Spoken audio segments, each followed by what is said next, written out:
జూబ్లీహిల్స్ చాలా రసవత్తరంగా ఉండబోతా ఉంది. ఎందుకంటే ఇది పార్టీల మధ్య జరుగుతున్నటువంటి ఎన్నిక లెక్క ఎవరు కూడా చూస్తలేరు. ఇది తెలంగాణలో కాంగ్రెస్ ప్రభుత్వము ఎన్నికల్లో ఇచ్చినటువంటి కాంగ్రెస్ పార్టీ ఎన్నికల్లో ఇచ్చినటువంటి హామీలను నెరవేర్చాలనా వద్దా అనేటువంటి ఒక థిన్ లైన్ మీద జరుగుతున్నటువంటి ఎన్నిక లెక్క తెలంగాణ సమాజం చూస్తా ఉంది.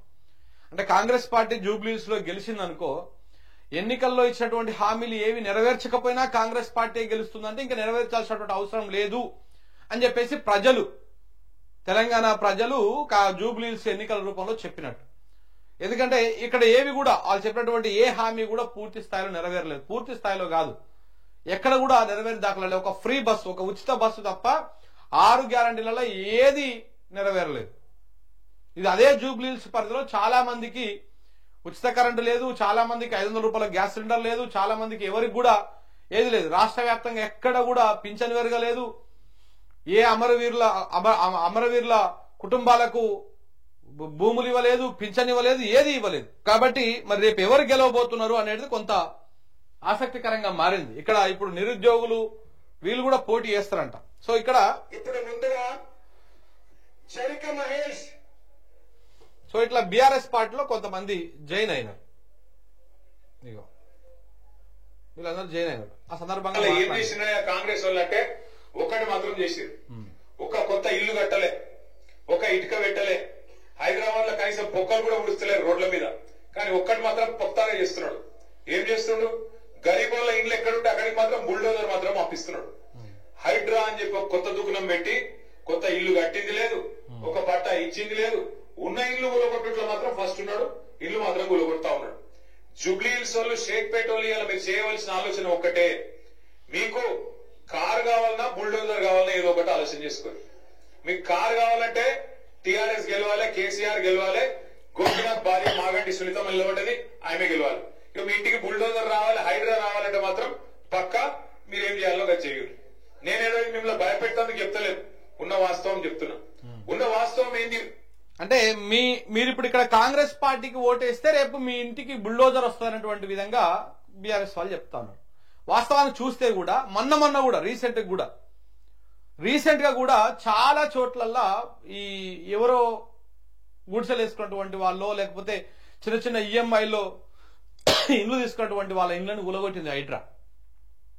మనం అయితే చూసినాం ఒక రీసెంట్ గా ఒక 3 నెలల క్రితము. ఆయన పాపం గృహప్రవేశం చేసినాక ఆ కట్టినటువంటి మామిడి తోరణాలు ఆరలేదు, మామిడాకు తోరణాలు ఆరలేదు, ఆ గుమ్మడికాయ ఎండిపోలేదు, ఆ ఇంటిని కూడా కొట్టేసారు. ఆ ఇల్లు లోన్ మీద ఉన్నది. కొంతమంది దాదాపు ఒక 200-300 మంది ప్రతిరోజు ఆ ఫైల్ పట్టుకొని గాంధీ భవన్ చుట్టుముట్టు తిరుగుతా ఉన్నారు. మీకు మేము ప్రభుత్వం ఆదుకుంటుంది, న్యాయం చేస్తుంది అంటే. సో కాబట్టి ఇవన్నీ కూడా మనం ఒక్కసారి అబ్జర్వ్ చేస్తే వీళ్ళు చెప్తా ఉన్నారు, మేము 500 కోట్ల విలువైన భూమి కాపాడినాం, 1000 కోట్ల విలువైన భూమి కాపాడినాం, వీళ్ళని కాపాడినాం. అక్కడ కాపాడడం అంటే అక్కడ పేదోళ్ళని రోడ్డు మీద వేసేస్తా ఉన్నాను. ఇప్పుడు మీకు మూసీ నది ఎమ్మటి ఉన్నది మొత్తం ఉంది ఆనుంచినాక. వాళ్ళ ఇళ్లకు మెజారిటీగా ఎక్కడ కూడా పట్టాలు అవేమి ఉండవు. ఎప్పుడెప్పుడో 20-30 ఏళ్ల క్రితం, 50 ఏళ్ల క్రితం కట్టుకున్నటువంటి ఇండ్లు, చిన్న చిన్న గూడ్లు అవి. వాటికి అప్పటి నుంచి వీళ్ళు కరెంటు బిల్లు కడుతున్నారు, ఆస్తి పన్ను కడుతున్నారు, దాంతోపాటు ట్యాక్సులు కడుతున్నారు, అన్ని కట్టుకుంటూ వస్తూనే ఉన్నారు. నల్ల బిల్లు ఇవన్నీ కట్టుకుంటూ వస్తూనే ఉన్నారు. కానీ ఇప్పుడు వచ్చి మీకు ఇది పట్టా భూములు కావు, లేకపోతే ఇవి ఎఫ్టీఎల్లో ఉన్నాయి, ఇళ్ళ ఉన్నాయి, ఎలా ఉన్నాయని చెప్పేసి ఇవన్నీ కూడా అది చేస్తా ఉన్నారు. సో కాబట్టి రేపు కాంగ్రెస్ పార్టీ జూబ్లీహిల్స్ లో గెలిస్తే మీ ఇంటికి బుల్డోజర్ వస్తుంది. నిన్న ఒక ఆయన ఎవరో పెద్ద మనిషి మాట్లాడుతాను ఒక మీడియా సంస్థతోటి. ఏముందన్నా కాంగ్రెస్ పార్టీ గెలిస్తే మేము బుల్డోజర్ తీసుకొచ్చుకొని మా ఇంటిని ములగొట్టుకోవడానికి ఇచ్చినట్టే. తెలివినటువంటి ఎవరు కూడా కాంగ్రెస్ పార్టీకి ఓటయ్యారు, చాలా మంది ఆల్రెడీ చెప్తా ఉన్నారు అని చెప్పేసి ఆయన చెప్తా ఉన్నాడు. నష్టపోయినటువంటి వ్యక్తులకు ఆ బాధ తెలుస్తా ఉన్నది. సో కాబట్టి వీళ్ళు కూడా అదే ప్రచారం చేస్తున్నారు. ఓటు ఎటు గుద్దాలి, ఓటు ఎటు పడాలి, కారు గుర్తే పొరపాటున మళ్ళా హాత్ పార్టీ కొట్టేస్తే మళ్ళీ హాత్ ఇస్తారు. ఇక పువ్వు పార్టీకి ఇస్తే మీకు తెలుసు అది పూజకు పనికిరాని పువ్వు. అది అర్థమైందా?